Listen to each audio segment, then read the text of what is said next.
Hello, good evening. Now we are reading about the shock therapy in the post-communist regime.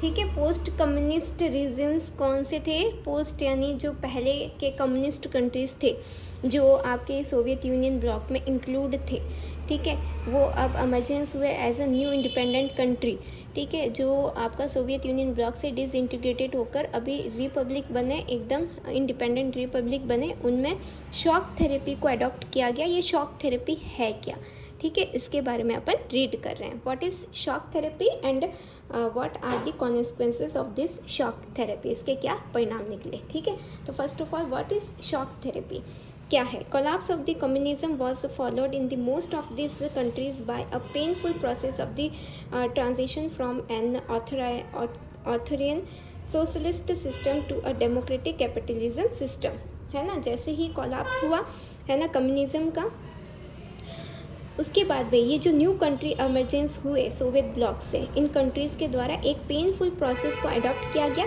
एक बहुत हम बोल सकते हैं कठिन प्रक्रिया को अपनाया गया, जिसके थ्रू उन्होंने क्या किया, अपने यहाँ पर जो सोशलिस्ट सिस्टम है उसको किस में कन्वर्ट किया, डेमोक्रेटिक कैपिटलिज्म सिस्टम में।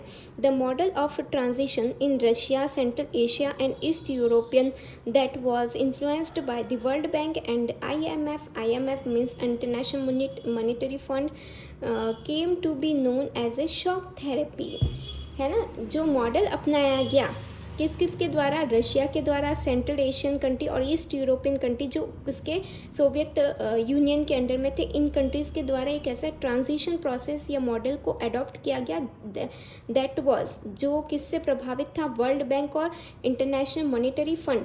ये जो मॉडल है वर्ल्ड बैंक और IMF का, जिसके थ्रू इन कंट्रीज़ ने किसको अडॉप्ट किया, किसको, डेमोक्रेटिक कैपिटलिज्म सिस्टम को अडॉप्ट किया। It is called as the shock therapy, है ना। मीन्स क्या हुआ, a shock therapy is a model and a process, है ना, ऑफ ट्रांजिशन, है ना, from socialist system to a democratic capitalism system, कि भाई एक ऐसा मॉडल या एक ऐसे ट्रांजिशन प्रोसेस जिसके थ्रू इन न्यू कंट्रीज़ ने सोशलिस्ट सिस्टम की जगह पे कैपिटलिज्म सिस्टम को अडॉप्ट किया। ये ट्रांजिशन मॉडल या ट्रांजिशन प्रोसेस ही क्या कहलाता है, जो कि वर्ल्ड बैंक और IMF के थ्रू इंस्पायर था, इन्फ्लुएंस था, इसको ही शॉक थेरेपी कहते हैं, जिसके थ्रू इन कंट्रीज़ ने सोशलिज्म को हटाया, जिसमें सारा काम गवर्नमेंट के अंडर में होता था, और प्राइवेटलाइजेशन को इन्होंने अडॉप्ट किया, है ना। तो ये सिस्टम या ये पूरी ट्रांजिशन प्रोसेस ही शॉक थेरेपी कहलाता है, मतलब अचानक से इन्होंने चेंज कर दिया अपना पूरा सिस्टम को ही, ठीक है। Shock therapy variate in intensity and speed among the former second world countries, है ना। सेकेंड वर्ल्ड वही जो सोवियत यूनियन कंट्रीज़ के थे, यहाँ पर ये शॉक थेरेपी को बहुत ही स्पीडली, है ना, बहुत तेज़ी से इनको अडॉप्ट किया गया, but its direction and features were quite similar, है ना। मतलब इसको सिमिलर ही है, इनके जो कैपिटलिज्म और डेमोक्रेटिक जो इन्होंने अडॉप्ट किया वो बहुत ही इन्होंने स्पीडली अडॉप्ट किया, है ना। तो इनकी जो डायरेक्शंस है या इनके फीचर्स है वो लगभग सिमिलर थे, जो कि कैपिटलिज्म और US का था उससे सिमिलर ही है। Each of these countries was required to make a total shift to a capitalism economy, which meant rooting out completely and structured involved during the Soviet period, है ना। इनमें से जितने भी कंट्री थे वो, उनमें ये रिक्वायरमेंट था, ये मांग थी कि यहाँ पर एक कैपिटलिज्म इकोनॉमी सिस्टम है, यानी पूंजीवादी व्यवस्था को अपना दिया जाए, है ना। पूरे स्ट्रक्चर में जो भी सोवियत यूनियन के अंडर में कंट्रीज़ थे उनमें पूरी तरीके से वो कैपिटलिज्म स्ट्रक्चर को अडॉप्ट करना चाहते थे।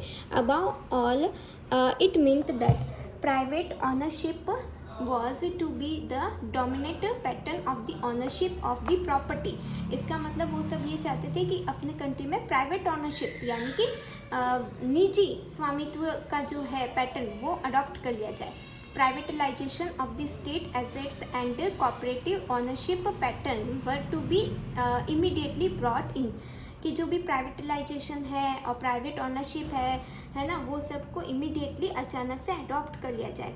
कलेक्टिव फार्म्स, जो कलेक्टिव फार्म्स थे पहले जिस पे गवर्नमेंट का ऑथराइज था, है ना, were to be replaced by the private farming, उसको भी प्राइवेट फार्मिंग में चेंज कर दिया जाए। And the capitalism in agriculture, और इस तरीके से कैपिटलिज्म यानी जो पूंजीवाद है वो एग्रीकल्चर में भी शो हो, कृषि में भी। This transition ruled out any alternate और थर्ड वे, है ना, third way other than state controlled socialism और कैपिटलिज्म, है ना। ये जो ट्रांजिशन था या ये जो परिवर्तन की जो प्रक्रिया थी, है ना, वो एक तरीके से, है ना, रूल्ड आउट एनी अल्टरनेट और थर्ड वे, वो किसी भी तरीके से अल्टरनेट में या किसी अन्य तरीके से भी इन जो भी सोशलिस्ट कंट्रोल स्टेट्स थे उनमें अडॉप्ट कर लिया जाए। बस हर तरीके से प्राइवेटलाइजेशन हो, फार्म का भी, इंडस्ट्रीज़ का भी और अदर वर्क का भी, कुल मिला के वो ट्रांजिशन प्रोसेस जो था जिसके थ्रू इन कंट्रीज़ ने सोशलिज्म की जगह कैपिटलिज्म को अडॉप्ट किया, ये जो ट्रांजिशन प्रोसेस या मॉडल है उसी को क्या कहते हैं, शॉक थेरेपी कहते हैं। Shock therapy also involved a drastic change in the external orientation of these economies. Development was now envisaged through more trade, and thus a sudden and complete switch to free trade, है ना, was considered as essential। मतलब वो एकदम switch, अचानक से free trade को भी adopt करना चाहते थे, है ना, एकदम स्विच आउट करना चाहते थे, अपना पूरा प्रोसेस को, जो उनका सोशलिज्म था उसको पूरा चेंज करना चाहते थे। द फ्री ट्रेड और फ्री ट्रेड, है ना, मुक्त व्यापार की नीति भी अपनाना चाहते थे। रिजम and foreign direct investment FDI were to be the main engine of the change, मतलब वो और क्या मेन चेंज करना चाहते थे अपने कंट्रीज़ में, फ्री ट्रेड को अडॉप्ट करना चाहते थे और फॉरेन डायरेक्ट इन्वेस्टमेंट, मतलब आपका FDI जिसे बोलते हैं कि भाई फॉरेन से कोई भी व्यापार जो है वो आसानी से हो सके, उसके लिए एक पॉलिसी है फ्री फॉरेन डायरेक्ट इन्वेस्टमेंट, उसको भी वो अडॉप्ट करना चाहते थे। This also involved opens to foreign investment, कि भाई फॉरेन से कोई भी, है ना, अदर कंट्री में इन्वेस्टमेंट भी कर सके, फाइनेंशियली ओपनिंग अप और deregulation and currency convertibility. Finally, the transition also involved a break-up of the existing trade alliance among the countries of the Soviet bloc, है ना, मतलब सोवियत ब्लॉक में जो भी कंट्रीज़ थे उनमें ये सारा ट्रांजिशन प्रोसेस ही शॉक थेरेपी है, जिसमें वो क्या क्या चाहते थे, प्राइवेटाइजेशन चाहते थे, फ्री ट्रेड चाहते थे, फॉरेन डायरेक्ट इन्वेस्टमेंट को वो अडॉप्ट करना चाहते थे, फॉरेन इन्वेस्टमेंट को अडॉप्ट करना चाहते थे, फार्म भी वो जो है वो कलेक्टिव फार्म को प्राइवेट फार्म में कन्वर्ट करना चाहते थे। ये सारी ट्रांजिशन प्रोसेस ही क्या था, shock therapy. Each state from this bloc was now linked directly to the west। अब ये जो सोवियत ब्लॉक के जितने भी कंट्रीज़ थे अब वो वेस्ट से भी डायरेक्ट कनेक्ट हो चुके थे, and not to each other to ना the reason this states were thus to be the gradually absorbed into the western economy system. इस तरीके से इन्होंने, है ना, तुरंत वेस्टर्न इकोनॉमी सिस्टम को अडॉप्ट करना चाहा।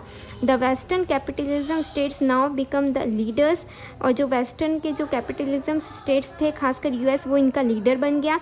एंड दस गाइडेड किया जाने लगा and control the development of the region through various agencies and organisation. अब US वगैरह जो क्या करने लगे, इन कंट्रीज़ को, सोवियत ब्लॉक के कंट्रीज़ को इस तरह के शॉक थेरेपी के लिए इनको इंस्ट्रक्ट करने लगे, गाइड करने लगे और यहाँ तक कि कंट्रोल भी करने लगे, और अपनी अलग अलग एजेंसीज और ऑर्गेनाइजेशंस को भी पर्टिकुलर ये शॉक थेरेपी के लिए उनके लिए लगा दिया गया। तो कुल मिला के शॉक थेरेपी ये था कि इन कंट्रीज़ में जो पहले का जो सोशलिज्म था वो कैसे यहाँ पर कैपिटलिज्म में कन्वर्ट हो, है ना, उसका पूरा ट्रांजिशन प्रोसेस ही क्या था, शॉक थेरेपी था, जो लीड किया गया US के थ्रू, और सोवियत ब्लॉक के सारे कंट्रीज़ में उन्होंने ये सारी पॉलिसीज़ को इम्प्लीमेंट करने के लिए काफ़ी हेल्प किया, US ने भी और उनकी जो एजेंसीज थी और उनके जो ऑर्गेनाइजेशंस थे वो भी। Thank you.